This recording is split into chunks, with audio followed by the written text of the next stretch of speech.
મેઘરજમાં પાણીની સમસ્યાને લઈને રહીશો ઉતર્યા છે રસ્તા પર। મેઘરજથી પંચાલ રોડ પર સ્થાનિકોએ કર્યો છે ચક્કાજામ। છેલ્લા 8 દિવસથી ઇન્દિરાનગરમાં નથી આપ્યું પાણી।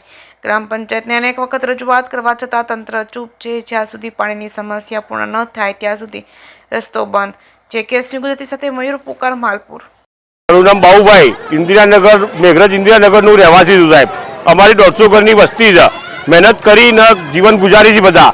6 દિવસ ત્યાં પાણી આવ્યું નથી। હવે 6 દિવસમાં અમારે પાણી જોઈએ કે ના જોઈએ? અમારા કોઈ વાત અમારી સાંભળતા નથી। અમારો રોડ એવો છે, તમે સાહેબ આવીને જુઓ કે તમે બાઇક લઈને નીકળી શકતા નથી। તમે તરત તમારું એક્સિડન્ટ થઈ જાય એ પહોંચે અમારી કોઈ સાંભળતું નથી। એટલે મહેરબાની કરી અને અહીંયા પાણીનો નિકાલ લાવો એમ। આ બાબતે કોઈ જગ્યાએ રજૂઆત કરવામાં આવી? આ બાબતે રજૂઆત અમારા મિત્ર ભાઈલાલભાઈ કઈ ગયા?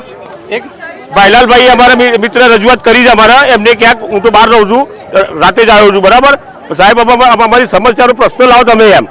પાણી નથી બિલકુલ અમારા ગામના અંદર। બહાર પાણી ક્યાંથી લાવી એમ? આજે મને નાયે 2 દિવસ થયા। સાઈનબેન નામ છે, અમે ઇન્દિરાનગરમાં રહીએ છીએ। અમારે પાણીની તકલીફ, રોડનું રસ્તું બે અમારે નિકાલ થતું નથી। 8 દિવસથી પાણી આવતું નથી અમારે પાણી કઈ લેવા જવાનું?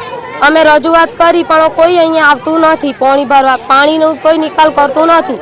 અમે રસ્તો અહીંયા રોક્યું છે, પાણી હાલો નિકાલ કરો અમારું।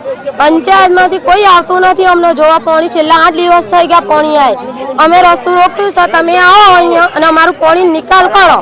અમારો રસ્તાનો બી નિકાલ કરો। અમારો રોગચાળો ફાટે છે, અમારે કઈ જવાનું? નાના છોકરા લઈને અમે ઇન્દિરાનગરમાંથી રહીએ છીએ। અમને પાણીનો નિકાલ કરીને આલો। તમે રસ્તાનો બી નિકાલ કરો, પાણીનો બી નિકાલ કરો। અમારે રજૂઆત કરી, અમારી રજૂઆત અમારી સાંભળતા નથી, કશું કામ કરતા નથી। તમારું કરવાનું।